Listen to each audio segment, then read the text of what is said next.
High, কি অবস্থা সবাই? তো অবশেষে চমক আসছে বরবাদে শাকিব খানের নায়িকার চরিত্র দেখা যাবে সাবিলা নূরকে। হ্যাঁ ভাই, যা শুনছেন একদম 100% সত্যি ঘটনা। তো সম্পূর্ণ ভিডিওটা সবাইকে না টেনে দেখার জন্য বিশেষভাবে অনুরোধ করা হইলো, তাহলে হয়তো বুঝতে পারবেন আমি আপনাদেরকে আজকে কি বোঝাতে চাইছি এবং কি বিষয় নিয়ে কথা বলতে চাচ্ছি। তো একটা কথা তো সবাই জানেন, বরবাদ সিনেমায় থাকার কথা ছিল, কিন্তু শাকিব খানের নায়িকার চরিত্র প্রিয়তমা কৃত ইতিকা পালকে কিন্তু বরবাদ সিনেমার নায়িকার চরিত্র দেখা যাওয়ার কথা ছিল। তবে এখন কেন তার নাম শোনা যাচ্ছে নাই বলতে, কেন সেটা জানেন আপনারা? সেটা অবশ্যই আজকে আপনাদের সাথে ক্লিয়ার করে আপনাদেরকে A to Z বুঝিয়ে দেওয়ার জন্য আজকে ভিডিওটা তৈরি হয়েছে। কারণ বর্তমান বাংলাদেশ ইন্ডিয়ার মাঝে যে একটা ঝামেলা চলতেছে ভিসা জটিলতা নিয়ে, বাংলাদেশের ভিসা ইন্ডিয়াতে যাচ্ছে না, ইন্ডিয়ার ভিসা বাংলাদেশে আসছে না, এই জন্য কিন্তু ঝামেলাটা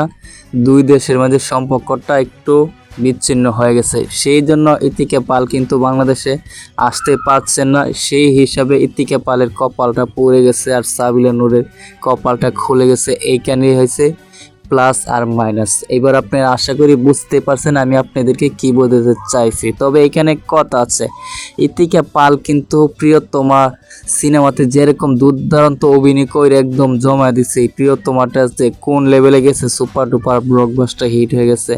এখন কি সাবিলা নূরও কি পারবে কিনা প্রিয়তমার মতন বরবাদ সিনেমায় একদম দুর্দান্ত অভিনয় করে শাকিব খানের মন উজ্জ্বল করে দেওয়ার জন্য?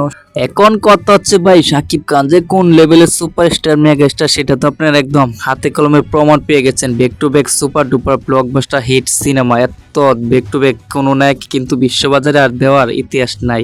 সেটা কিন্তু ইতিহাস করে দেখিয়ে দিচ্ছে মেগাস্টার শাকিব খান। সেই হিসেবে বলতে পারি আমি শিওর দিয়া, শাকিব খানের সাথে এখন যে কোনো নায়িকা যদি অভিনয় করে সেই সিনেমা সুপার ডুপার হিট হয়ে যাবে। এখন কথা হচ্ছে ভাই, শুধু তো সুপার ডুপার হিট হলে চলবে না, এক ধরনের ব্লকবাস্টার হিট যাকে বলে, এরকম সিনেমা উপহার দিতে পারবে কিনা সাবিলা নূর শাকিব খানের সাথে অভিনয় করার পর, সেটা দেখুন দেখার বিষয় আমাদের।